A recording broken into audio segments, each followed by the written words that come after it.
Thank you so much to Petri and to Kristen for this wonderful introduction. I want to be a bit provocative. I want to make sure that when we talk about innovation and even missions, that we don't see it as a reason to be comfortable and cozy. It actually means to really redirect the system. And I even changed my slide about 5 minutes, 5 minutes before you arrived, to make it even bolder. It means redirecting not just innovation, not just growth, but the kind of capitalism that we have today.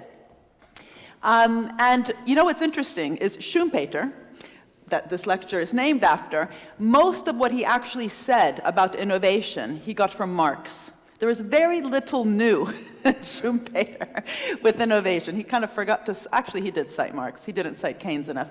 But what's really new in Schumpeter, which isn't appreciated enough, he said that the theory of the economy that we have, the theory of competition, makes no sense, because actually firms under capitalism compete through innovation, and that causes constant turbulence. It causes creative destruction. It causes disequilibrium. It causes heterogeneity between firms and companies, which are long-run properties of the system.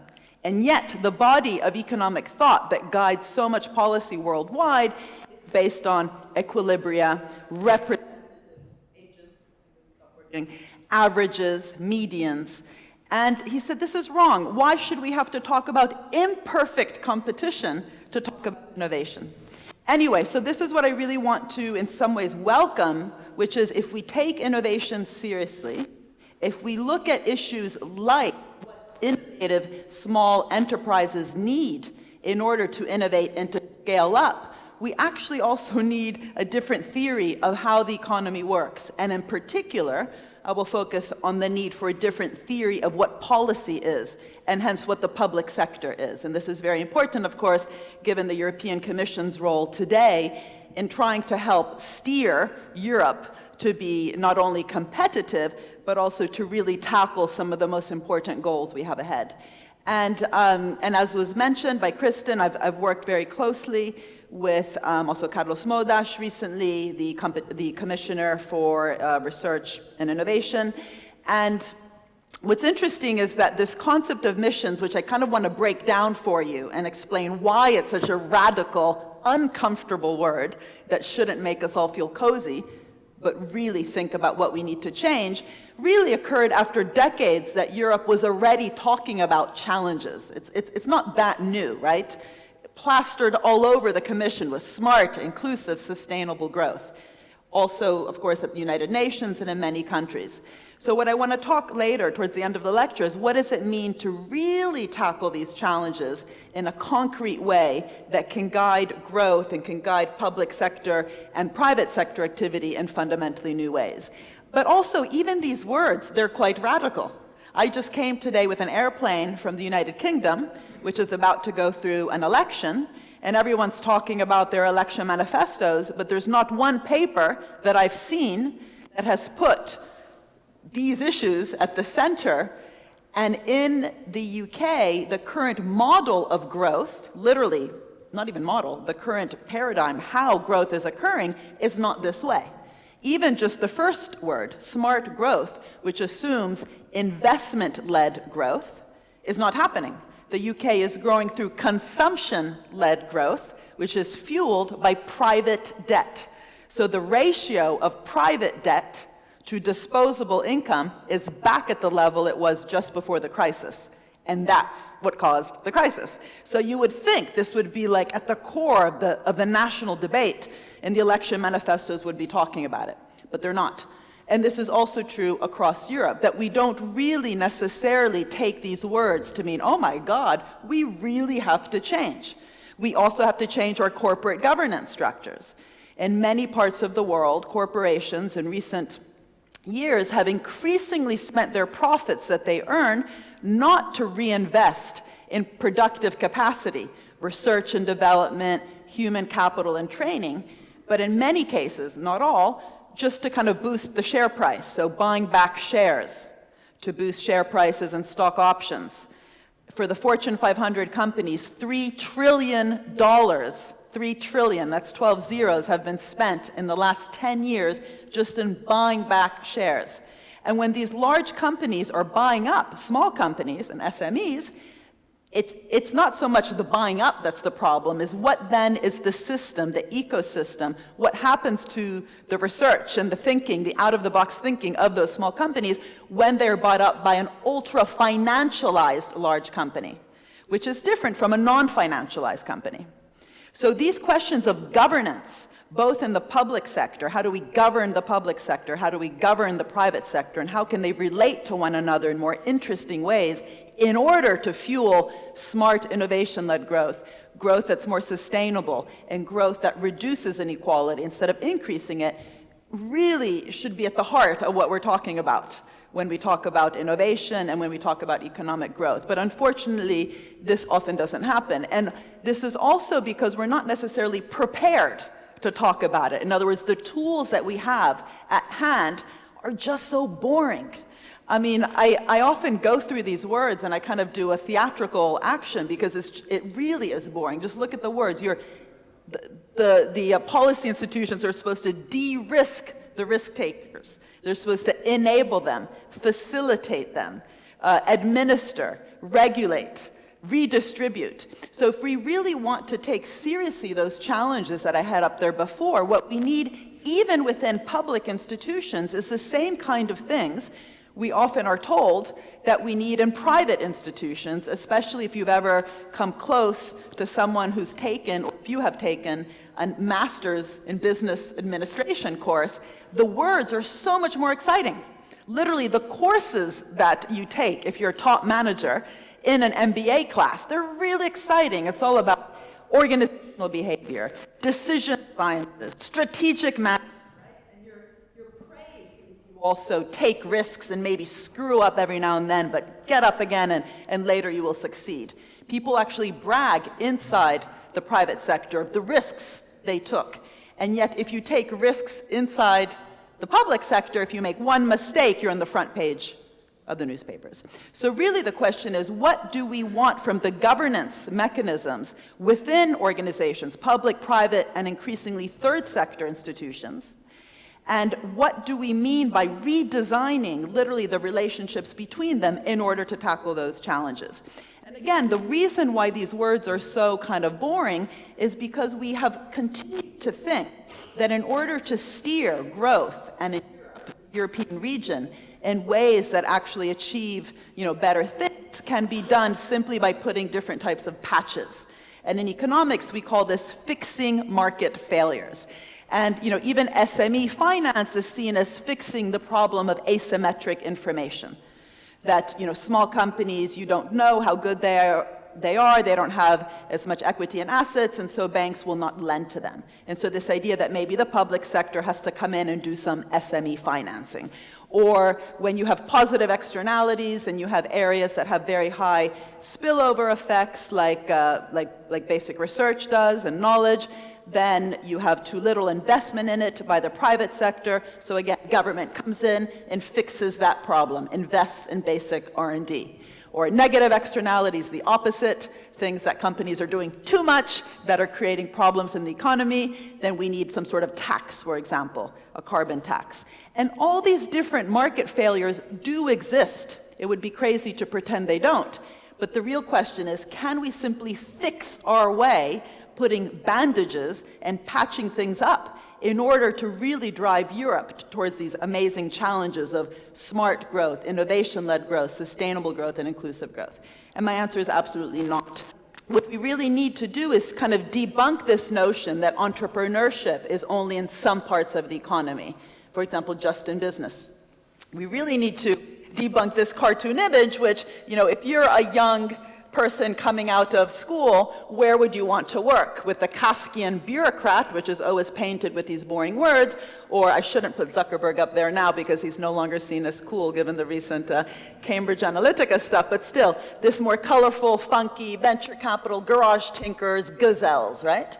We really require entrepreneurialism, entrepreneurship, and also just literally rethinking markets allowing really markets to be what they are, which is outcomes of how public and private and third sector meet, which includes, by the way, trade unions. I often have to remind people, just remember, some of the greatest advances we've had in capitalism occurred because the labor movement fought for it, and that helped to design markets in better ways. We would not have weekends, we would not have the 8-hour workday without what trade unions fought for. And one of the issues today, these conversations about universal basic income, in some ways we should really be asking, what is the equivalent of the weekend today that really would benefit everyone, even those who are not unionized, but that we really need kind of the labor movement itself to be fighting for. Anyway, what's interesting is that if you accept this dichotomy, which is simply a cartoon image of the state on the left, de-risking and redistributing, enabling, these are all words we all use, and the other side, all the creativity and entrepreneurship, then it would be literally impossible to understand the history of the most radical innovations, the kind of innovations that Schumpeter actually meant when he talked about creative destruction, really upsetting current status quo in different sectors and new sectors arising. Because what all these different really radical general purpose technologies have in common is that you really had much more ambitious, risk-taking, investor of first resort role of public institutions, which then were able to crowd in private sector investment, and in the case of small, medium enterprise, really support also those that were willing to innovate and invest, and I'll come back to that later. But my basic point here is that if we don't understand what the public sector did to get us the GPTs, then we're not going to be able to get the SDGs. I only say it that way because it rhymes, GPT, SDG. But it's true. This is so much harder. The Sustainable Development Goals, these 17 goals that have 169 targets beneath them, are really difficult. They are the so-called wicked problems, right? They involve social, technological, and behavioral changes. It's not just like getting to the moon, which was mainly technological, as hard as that was. So really unpicking what is the role of the private sector, how can we use ambitious policies to really crowd in, to catalyze new forms of partnerships, and to create additionality. In other words, make things happen that would not have happened anyway.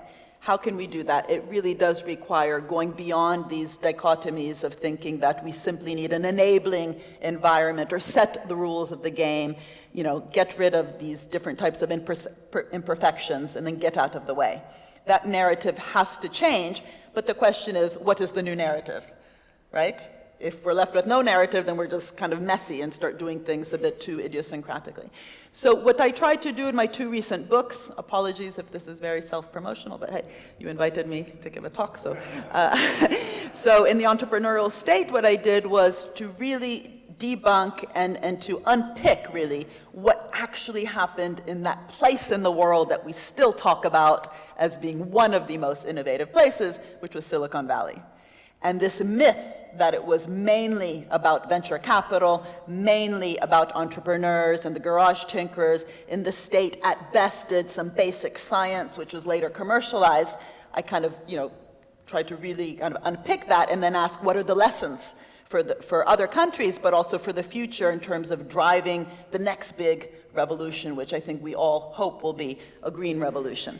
And I don't say let's copy and paste Silicon Valley, because that would be foolish, but I do say let's at least not learn the wrong lessons. So in the UK, again, we have Silicon Roundabout in the east of London, which has learned all the wrong lessons. This idea that, okay, you can just put a bunch of startups together and mix them up and bring in some venture capital, surprise, surprise, not much happens. And in The Value of Everything, the more recent book, what I do is unpick that even further and say, what does this mean for how we think about value? And why is it so easy for some actors, including Lloyd Blankfein, after the financial crisis, he was the CEO of Goldman Sachs, to say, that Goldman Sachs workers are value creators. They are the most productive in the world, he said. Why is it so easy for that statement to be said without anyone kind of really calling into question this concept of value? And so in that book, what I do is go back to the history, 400 years, don't worry, I won't do it tonight, 400 years of value theory, and show that really what's happened is that really intense debate about what is value. Is it labor? Is it farm labor for the physiocrats? What is the production boundary? What is productive and unproductive has gone missing. So the word value isn't even used in economics department. It's just kind of micro 101. And the word value has gone to business schools. So shareholder value, shared value, value chains, but there isn't really a contestation, a debate about what do we understand as wealth creation, value creation, who are the wealth creators? And that's a very important question, especially, to be honest, in conferences like this, where the word keeps popping up. I even heard it just in the last hour, speaking to people, that SMEs are where all the wealth creation occurs. Really? Maybe. What we really need are entrepreneurial systems and allowing those few SMEs who even want to innovate, about 6% of them, to really be supported. And what do we know about the social system that we require around them to really allow them, again, to have the patience, for example, because impatient capital is an enemy of innovation and entrepreneurship. Where does the patience come from? Where does the whole social structure that they need around them in order to scale up? We should talk about that wealth generating system around them and obsess a bit less about the garage tinkerers themselves. And I once had a very funny thing happen to me. This guy, Bill Gates, was writing me emails, which I thought was like a hacker, right? Someone trying to, I don't know, get into my Outlook. So I didn't respond. And finally his PA reached out to mine saying, it's kind of rude. He's not used to this. Could you please tell her to respond? I think Andre had some problems with me answering emails too. Anyway, so I finally responded and I went, he flew me out, I can't remember if it was business class or not, but hopefully it was, to Seattle, and I had a whole day with him. And he really is very, not just smart, but useful in many ways to our joint cause, because he doesn't do the Peter Thiel thing, which is, state sucks. Let's have a secessionist movement in California and allow the entrepreneurs to secede so they don't have to pay tax. I don't know if you know what I'm talking about, but that's the Peter Thiel kind of propaganda. Bill Gates doesn't say that. He says, Steve Jobs and I benefited massively from public investments. And without that, we wouldn't have been able to do what we did. And it's great that he says it. And I said to him, you should create a forum, because every time countries have problems with growth, they just say, let's just lower tax, or we just need sort of more finance to come in to help our SMEs, or we need to reduce the public debt. They don't hear this ambition that when you're not growing, you need to rethink your public structures and really create those investments, which later can really help the businesses that want to innovate. And yet, even Bill is a bit limited. Notice that what he's saying here is he's basically just focusing on the role of basic research, which we all know, right? That's that public good problem.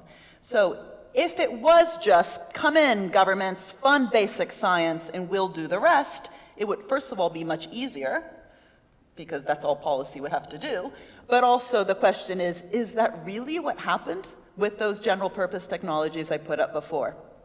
And so what I tried to do in the entrepreneurial state, but I find myself having to repeat it many different times because I don't think the lesson has been learned, is that actually what really was required to generate one of the most entrepreneurial parts of the world, again, the Silicon Valley model, was a level of public intervention that goes way beyond what any of these market failure fixing ideas would generate. It was much more than just basic research. It was basic research, it was applied research, it was patient long-term finance. Downstream, even Death Valley can take 15 years. It's not just a 2 or 3 year period. So patient long-term finance in that Death Valley phase. It required ambitious procurement policy, so government as purchaser. Without that, we basically wouldn't have had Moore's Law. All those chips that were bought by the US government allowed really the costs to fall much more rapidly. And even more downstream, we've had very bold demand side policies. The reason that Tesla sells something like well, I can't remember, but something like 30% of its cars in Norway is due to the demand side policies of the Norwegian government. And on the supply side, Tesla, the car itself, received a $500 million guaranteed loan from the US government. So the supply side, the demand side, and what's interesting is all these policies that I just mentioned have organizations behind them. It's not just public money thrown from a helicopter. There's particular organizations, and I've just put some of those here, but I should have also put Sitra, which is so important, and we're in Finland. I'm actually on the board of Sitra, and I accepted to be on the board of Sitra some years ago because I was very interested in one of its phases where it was also providing a lot of patient finance, actually to companies like Nokia itself, in order to innovate. So YOSMA is a public venture capital fund in Israel. Without YOSMA, there would have been no startup nation in Israel. So that long-term patient committed finance. Of course, you know about DARPA, which invested in the early internet, but also CERN itself. Without CERN, we wouldn't have HTML. Without public banks like the KfW or the European Investment Bank today, we wouldn't have, again, enough patient finance in Europe. But what's interesting, and I'll come back to this later, each one of these organizations was mission-oriented. If you look at their websites, I have some of the statements later, they don't describe themselves as, I'm here to fix markets or to enable the private sector. They were very, very ambitious. And even if this was the kind of theatrical bit of the entrepreneurial state, everything that makes our smart products today smart and not stupid, you don't pick up your phone and say, I'm speaking on my stupid phone. It's a smartphone. It's smart because of the technology. It's smart because of what you can do with it. So the internet, GPS, Siri, or the touchscreen display, they were all invested in through public financial institutions, regardless of whether it was through procurement or actual public servants.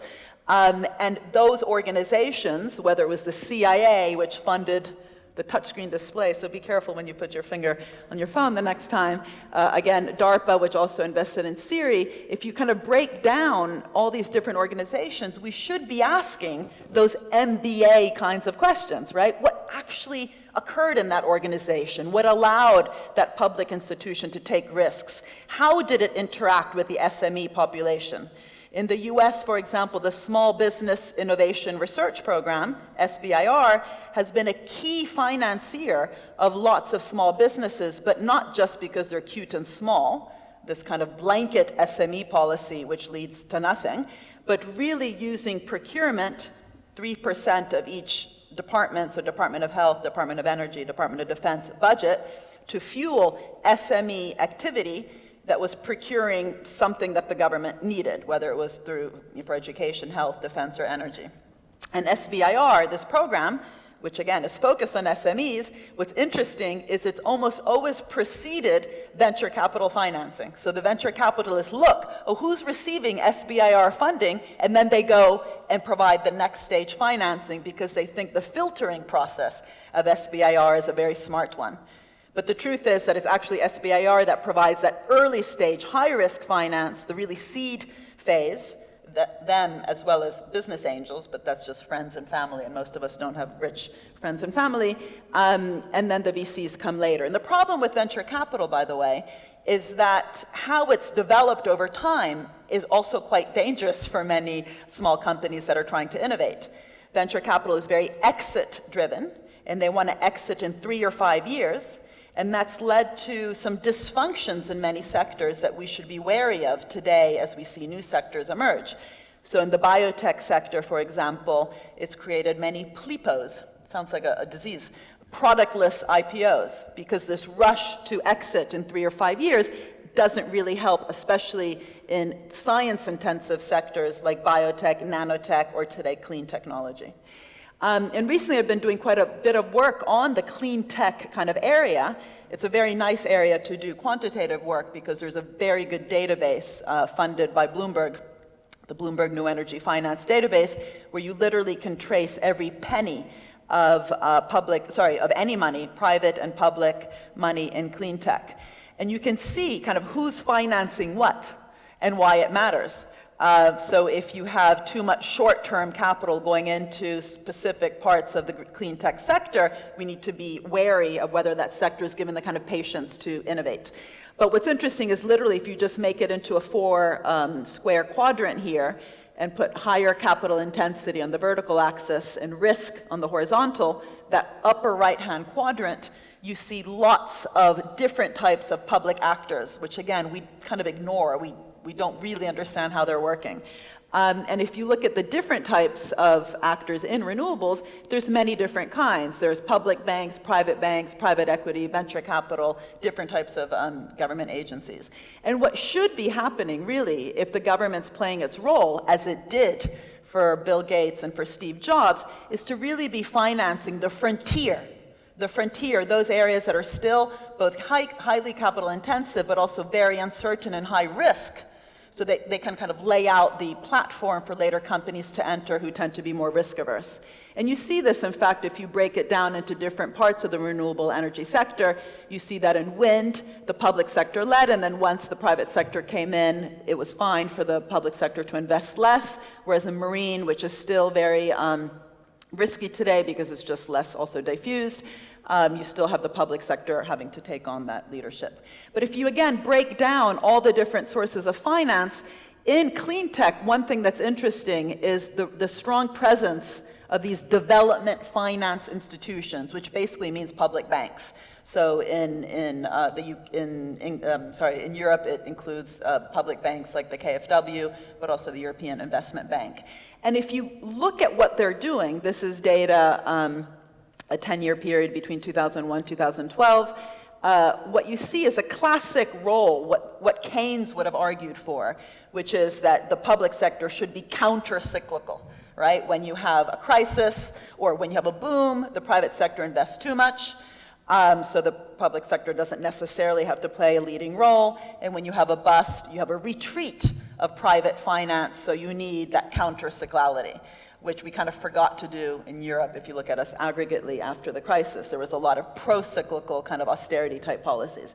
But we don't have to talk about that. What's interesting here is that the KfW played a very classical counter-cyclical role from the crisis, right? They increased their investments massively, but they also did something bigger, which was to direct that investment towards the climate protection projects in Germany. And one of the things that's interesting is that this wasn't just for the SMEs. This really was meant to transform the economy in a green direction. So when the steel sector needed money, as it always seems to need money, it's now going bust in Italy with Ilva, it recently in May went bust in the UK, and they come asking government for a bailout. What happened in Germany, and this is what I mean by redesign, what happened in Germany is that when the steel sector needed money, the conditions attached to the loans that the steel sector received were that the steel sector had to lower its material content. So innovate, transform. And this is really interesting for a public actor to be both pushing the frontier, to be counter-cyclical, but also to create conditions which mean that you're not just handing out money, it's not just a handout machine, but really creating the conditions for an economic transformation. And if you look at the website, again, whether it's about the KfW or NASA, which of course was very important with the moon landing, or the DARPAs of the world, or the National Institutes of Health, which in the US have really financed huge amounts of the health innovation that has also benefited actually worldwide medicine research, they again don't describe themselves as simply tinkering on the edges. But they really, if you break down these mission statements, they're very entrepreneurial. They talk about kind of creating new markets, about really taking on the uncertainty that's required to engineer kind of a revolution that's required in a country, for example, around a green transition, or creating breakthrough technologies for specific aims like national security. So this is where I want to kind of pause and say, it was this thinking and this kind of eureka moment, which is to say, oh my God, and yet no one's talking about this, that got me to work very closely with the European Commission, with Carlos Moedas in particular, to say, what would it look like if the way that policy is designed in Europe really takes this mission concept seriously? And what are the public sector capabilities that we need, literally how we do the evaluation, how we design the grants, how we do procurement, how we help SMEs instead of just, again, blanket helicopter money, if we take this kind of notion of public purpose and missions seriously. And so in this report that I wrote, which then I was very happy became kind of a legal instrument, the missions were, decided upon in Europe through consultation and then voting, that it was an important instrument to help guide innovation policy. The idea is really simple. The idea is that you begin with the biggest challenges of our time, which really should be the SDGs. We don't have to rethink that, but it's important for each country or region to also contextualize it and the specific goals they might have. But then to get very serious about it by creating missions where you can actually say yes or no, did you achieve it? Right? Climate change, what does that mean? If you make it a specific mission around clean growth, a certain percentage of carbon emissions in a city or a region in a specific amount of time, yes, you can answer, yes or no. And to really take seriously the missions, to learn from the moonshot, but to apply it to the social problems of our time, the wicked problems, means to really understand that no one sector, no one company, no one entrepreneur is going to innovate alone to solve any of these problems. We need as many different sectors as possible. So to take both industrial strategy and innovation policy away from a sectoral approach or the size of a firm approach, again, SME financing, towards a real cross-sectoral approach where you really focus on the mission and then ask yourself, how can we galvanize and catalyze as many different sectors to help solve that problem? And then again, reforming government instruments like procurement and grants to fuel the bottom-up experimentation. I'll repeat, bottom-up, bottom-up, bottom-up. And that's where the SME population becomes so important, to fuel different types of solutions, of which some will fail, some will succeed, towards solving those challenges. And so the one that I think is so interesting recently that's been talked about around the world is, of course, the plastic-free ocean. The reason I think it's interesting is that the reason it's become so popular to talk about it was actually, in some ways, due to the arts, the creative sector. So, David Attenborough's wonderful film called Blue Planet, the documentary, many different episodes. The last episode with the dolphins choking, or the fish choking on plastic, just really resonated, I think, with lots of young people. So I have 4 children, and all 4 of them know everything, it seems, about the plastic in the ocean because of how they were engaged through a very, very well-done documentary. And the question of how can we engage the arts, music, all sorts of different sectors to really frame these missions to be as inspirational as possible, as bold as possible, to catalyze cross-sectoral, cross-actor, cross-disciplinary interactions. And I should repeat, disciplinary, because I'm an academic, and all too often we think it's just the STEM subjects, right? The sciences are going to help us innovate, when actually, let's get some poets, let's get some philosophers to also help us really frame these missions to be as bold and exciting as possible. And so in the report, I tried to be as kind of guiding, but also open-ended, obviously, because this was just the beginning of how to think about missions. So I've already mentioned the importance to be bold and inspirational, but who decides? Who should decide what's bold and inspirational? Is it the benign dictator who tells us what to do? Or how do we really, even at that phase, bring lots of different voices to the table? And you might have heard that there's a whole movement, I talk again about the trade union movement, around the just transition, to make sure that when we transition towards a greener economy, we don't leave many different types of workers behind. The challenge on that is, how do you bring workers and different voices and students and the student movement and the green movement to the table ex ante, not just ex post, defending themselves against what might be an unjust transition, but even to define it. So being open to pluralistic different voices at the table. A clear direction, you can actually say yes or no, did you achieve it? To be really ambitious, but also realistic. This cannot take forever. So to work both with existing capacity, new capacity, upgrading that capacity, but really to use some of our biggest strengths to tackle the challenges we have. And I already mentioned cross-sectoral, cross-actor, I mean public, private, third sector, civil society organizations. In many different areas like health and energy, increasingly we have organizations that are not in the neither kind of strictly private nor strictly public sector investing huge amounts. And this issue of really driving through those bottom-up solutions. And in the second report I wrote, what I did was divide it into 3 areas, which was to say, you know what, none of this is going to happen unless governments, the member states, don't change what they're doing. Don't change how, again, they are interacting with different types of businesses. And broke it down into 3. One was financing, one was public sector capabilities, and the third was citizen engagement.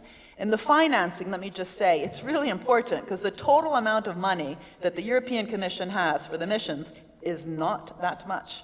The whole Horizon program is about 100 billion. And even if missions got a third or a bit more of a third, that would be at best what the US government currently spends, and it's correct to make the comparison because the US GDP is similar to the whole European GDP, what the US spends just around health innovation, right? So this means that how you design the financial tools, for example, in the EIF, in the EIB, in our public banks becomes absolutely critical because designing it to catalyze, to inspire lots of other types of investments, right? So this is also that key word, mission-oriented, which is really kind of focused on the big, bold, inspirational goals, but again, all the details then matter in terms of how you catalyze other types of investment. And the public sector capabilities literally means what does it mean for how we rethink procurement instead of it just being, in Italian we say appalto, which literally just means a contract, which already just makes you think of the government giving something to the private sector. No, really procure. What are the, what's the purpose? What are we trying to do? And then welcome lots of different types of private sector actions in that space. To get to the moon, Honeywell, General Electric, Motorola innovated a lot. But they weren't innovating because the public sector was asked to simply commercialize or to be business friendly or to show their economic value on Earth. It was, hey, we got a problem, help us, right? Help us solve that problem. And of course they made profits. It was not an anti-profit policy, but it was bringing in the private sector to fuel innovation and investment for solving particular goals. How do you retain that kind of entrepreneurial public sector activity in terms of being flexible and adaptable and knowing when to turn the tap off? So all these different issues here are very important, including the portfolio management. I've talked about this quite a bit with governments. I find it striking that when we have portfolios, if we do, often government is just seen as spending. And I say, no, you have to be an investor first resort. Think of a whole portfolio. When things go bad, they then, are asked to pick up the bill. When things go well, it's seen as a private sector success. So in the US, the same amount of money was given to Tesla and Solyndra, 500 million in a guaranteed loan.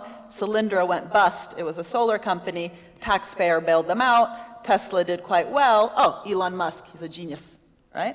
And what Obama actually said to Elon, he said, if you don't pay back the loan, we get 3 million shares in your company.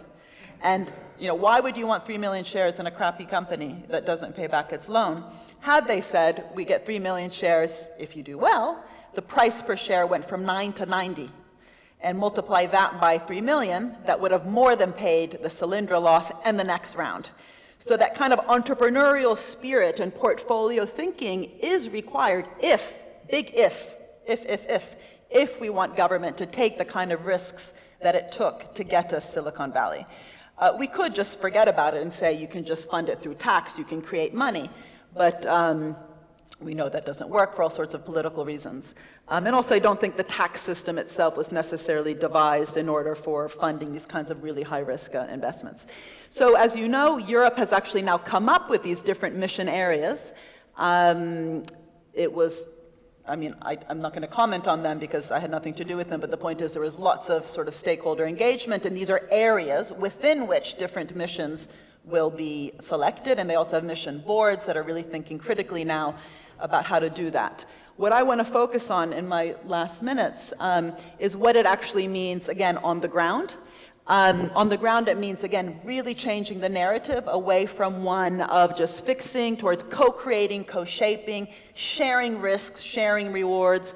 It requires to stop pretending that policy is about leveling the playing field.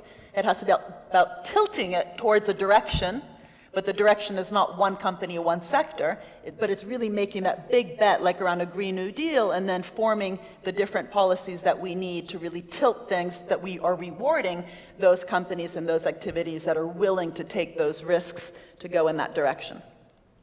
And what we've done through the institute that I run around the world now is we're also helping governments transform the notion of industrial strategy, right? In Europe, we were mainly talking about innovation policy, but industrial strategy too often is just a list of sectors. In the UK, for example, it was aerospace, automobile, life sciences, creative industries, and financial services. You know, to do what? To do what? So it was very easy for those sectors to come asking for money. Instead, changing it around and saying the industrial strategy will focus on these 4 big challenges, which we help the government kind of think about, and then those challenges having specific missions. You know, this already kind of means that through an industrial strategy, you can both solve societal goals, but then really fuel activity, innovation, and support across the whole economy, not just your list of top sectors, as they call them in Holland, or key sectors in other places. This was one example of, in the UK government, thinking about the future of mobility. When they came out with their mission, all we did was help them make that thing in the orange there a bit more interesting, which was even just introduce the word 100% accessible, which would mean a lot of different types of innovation and new thinking around disabilities. Then when we have public banks, I've already mentioned their importance. With Nicola Sturgeon, the First Minister of Scotland, we helped her set up a public bank, but then said, be careful, don't make this again a handout machine. What does it mean to have a public finance, a public fund, which is steering and helping those organizations, even in civil society organizations, private institutions, that are, again, willing to invest in the most difficult challenges that Scotland is facing. By the way, this notion of public finance is quite interesting. I think in Finland you also have VAKE and PESI, and they're extremely important.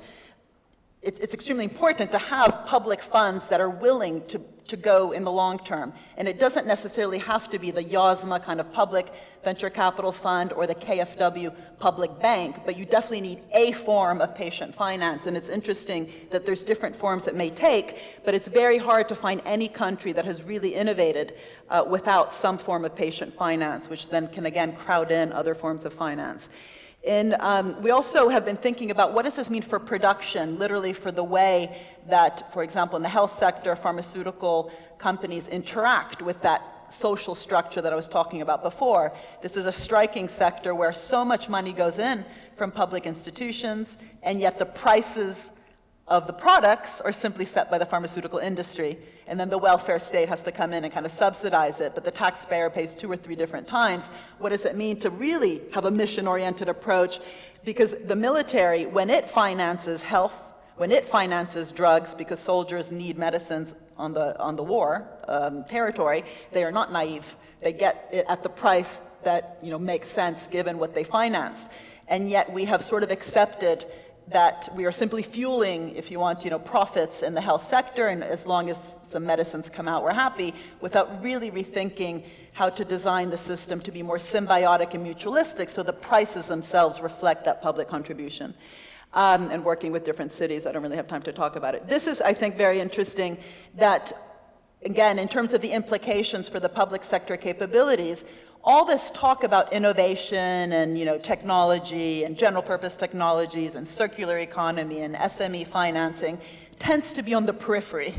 Then you go to the economics and finance ministry, or in Europe, DG ECFIN, and it's all about sort of hardcore growth. And it's very important to start unpicking that, which is, for example, again, at the national level, how does the Treasury even evaluate a public investment? Is it just about cost benefit or net present value, or how do you really not only nurture but evaluate all the spillovers that happen along the way? So again, those iPhone examples I gave in the beginning, the internet and GPS were spillovers of trying to solve a problem, right? The problem was to get the satellites to communicate, internet was an answer. GPS trying to get the missiles to be much more guided.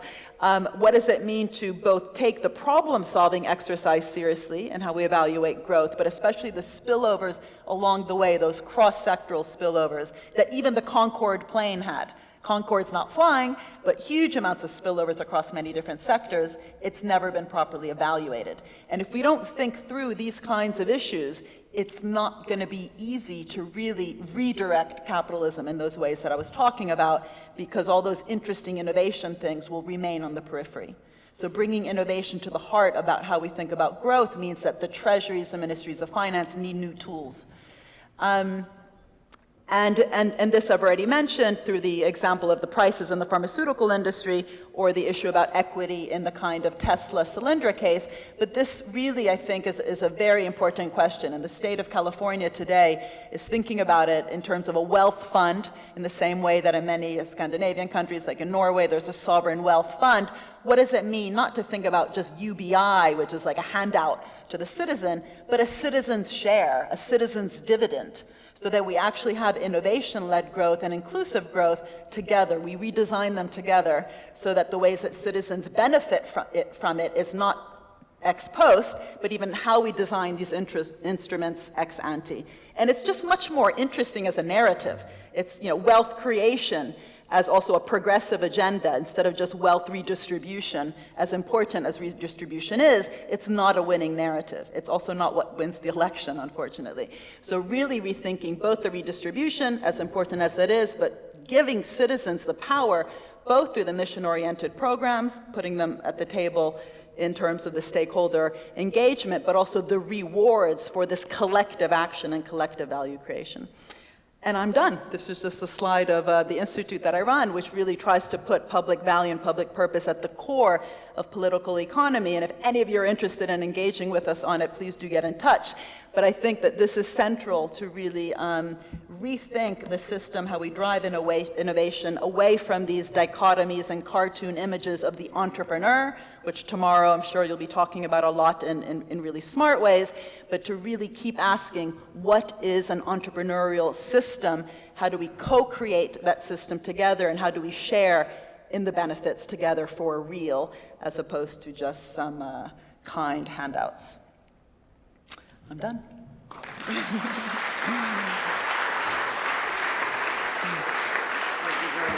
Thank you. Is there time for questions? Yeah? Okay.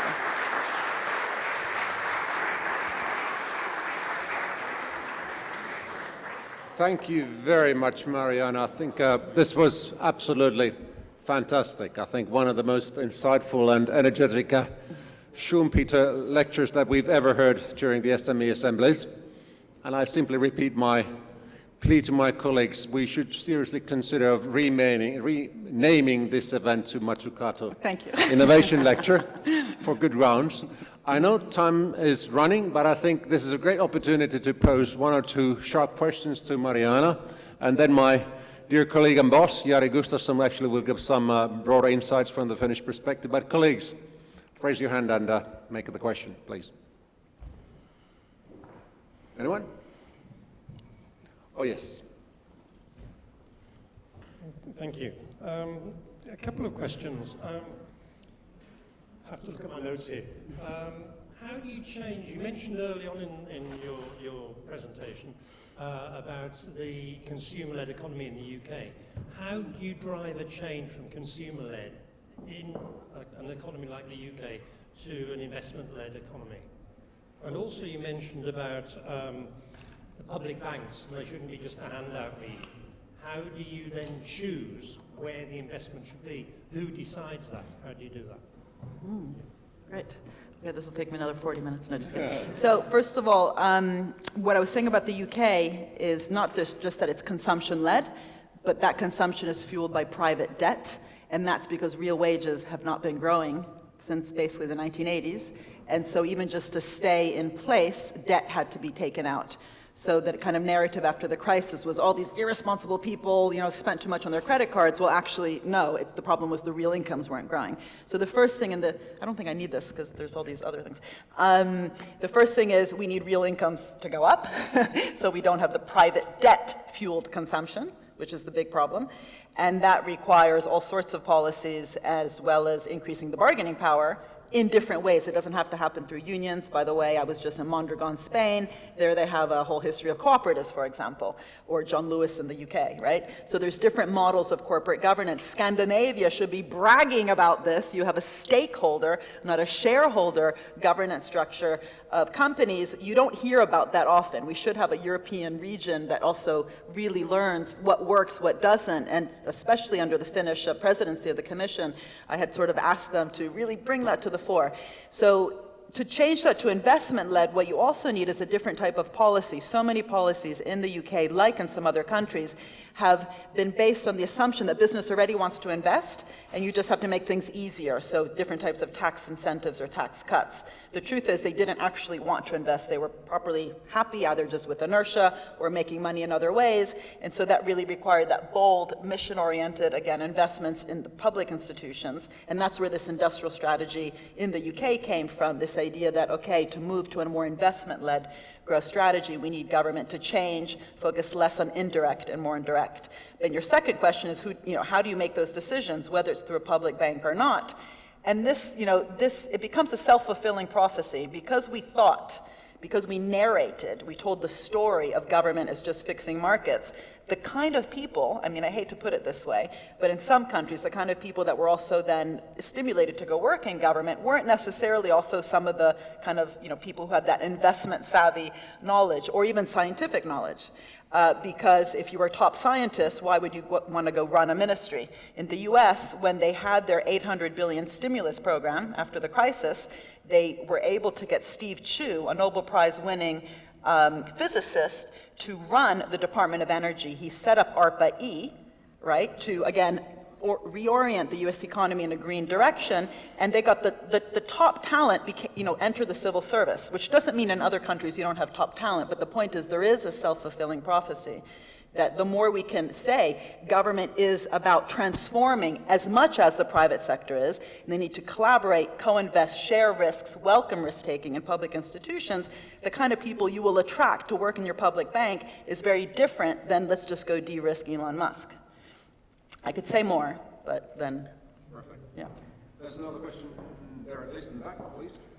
But sorry, it's also missions. So the missions are not picking one technology. If you put all your eggs in one basket, like just offshore wind, you'll fail, right? So this notion of a portfolio, so you pick a direction, and then the bank stimulates lots of different cross-sectoral, cross-actor projects, bottom up, but that's the direction. That's kind of gets you thinking about what does it mean to have a portfolio. But it's not picking winners. It's picking the willing for a certain mission. Hello, my name is Mark Sanders, I'm from Utrecht. My question is, you mentioned in your talk that you propose to tilt the playing field. And we've been doing lots of research on entrepreneurship in Europe, all over the place. Wouldn't you say that starting by leveling it would be actually a very good start? Lots of institutions in Europe are geared actually against the level playing field is tilted against innovation, also mission-driven innovation, but innovation in general and small business. So if we start by leveling it, wouldn't that be a good start? So the reason I say that is just to be provocative, because everyone talks about leveling the playing field, and then we get what you just said, which is the playing field isn't leveled.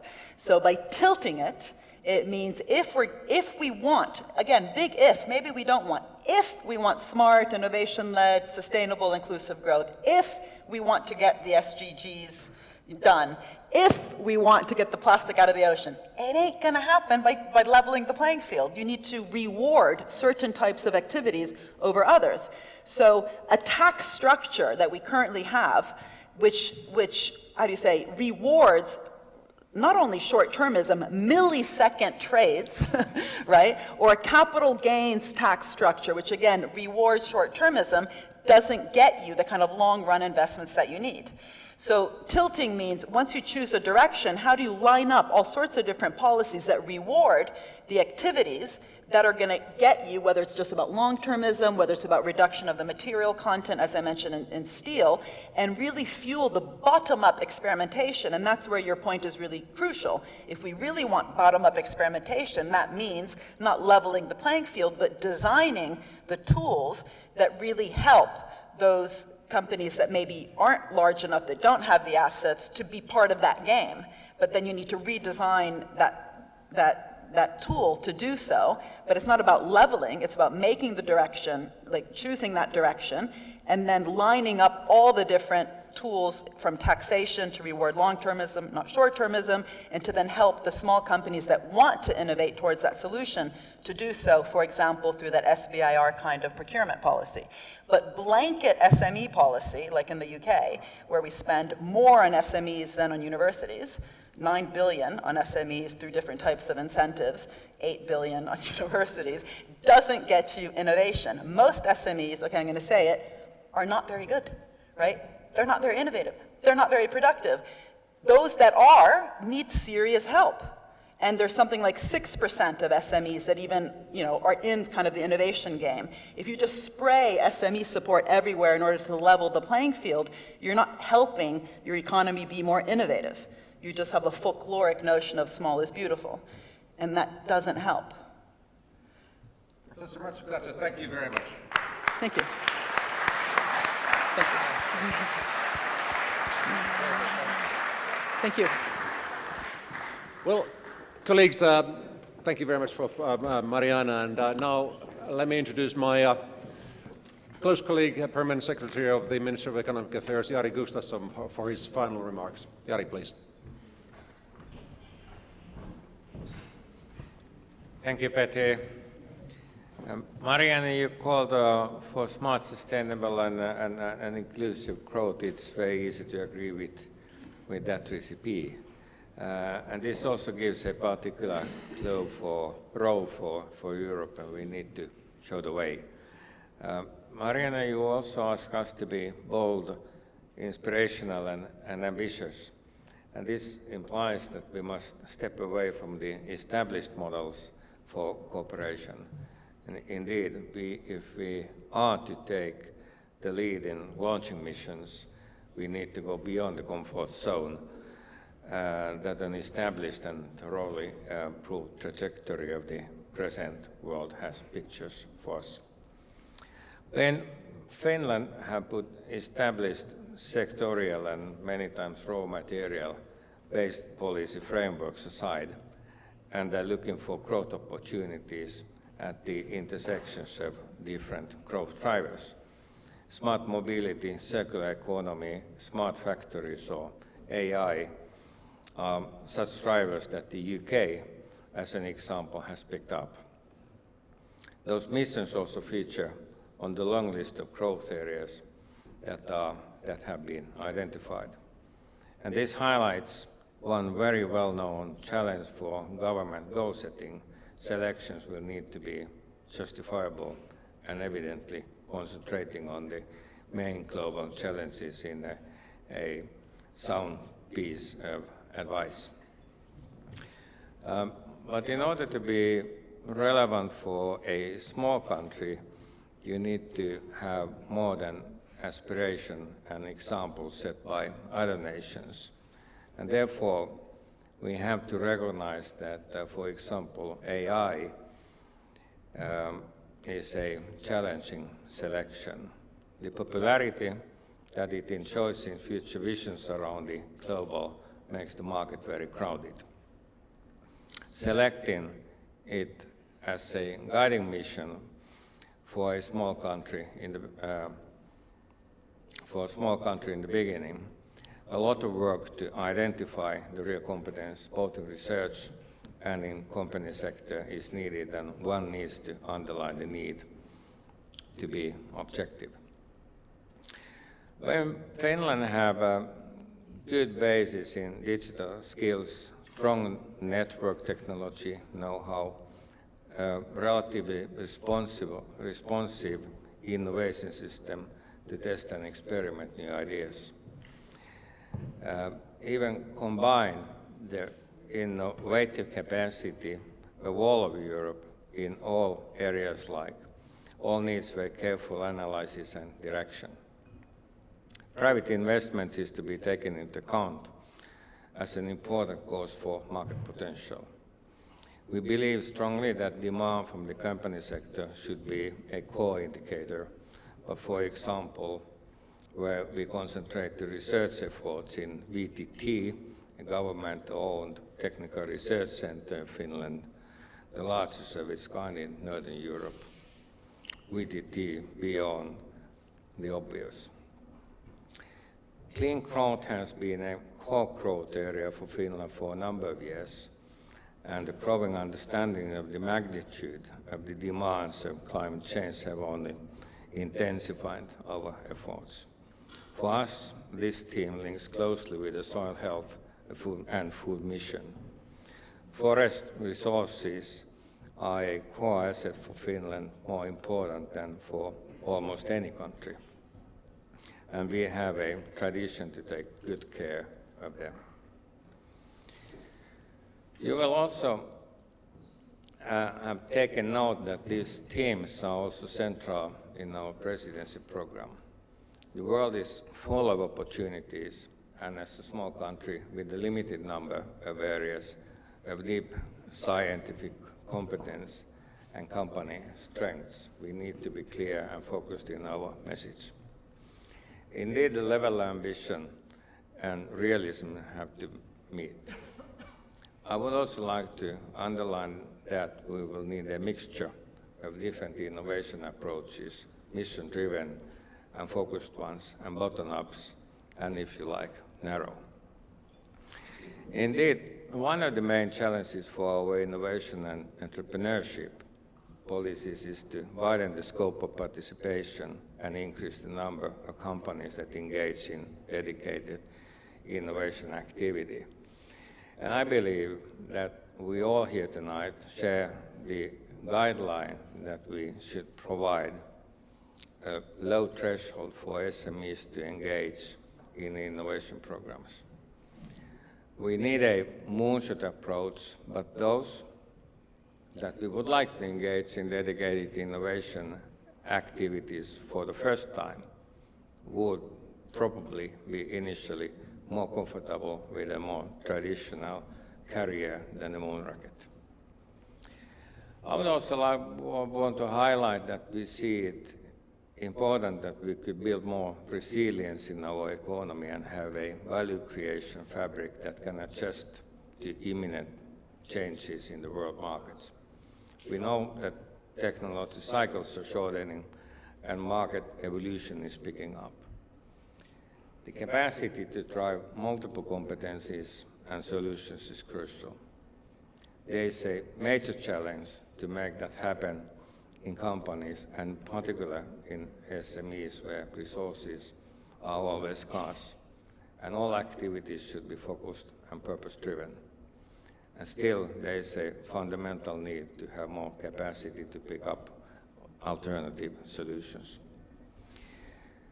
In addition, the call for resilience shortens the reaction time, both for mission setting and for innovation in companies. The traditional innovation model, starting in research laboratories, needs to be complemented with customer-driven activity and new co-creation models. And finally, we are currently upgrading our innovation system and seek to mobilize the resources both from government, but in particular from the enterprise sector. We are doing this in an atmosphere of financial turbulence that is caused by climate change challenges. Meeting the emission targets will call for major investment efforts for almost all sectors of the society. Turning this into a mission-driven opportunity is the main task for us to be a number of years and for many government terms to come. Thank you, Mariana, so much.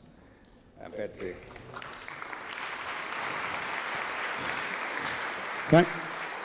Thank you very much, Jari Gustafsson. We have a little gift for you. Yes. We have somebody with us, you met her already in the short break before, who does graphical recording, and she recorded your speech, and that is for you to take home from us.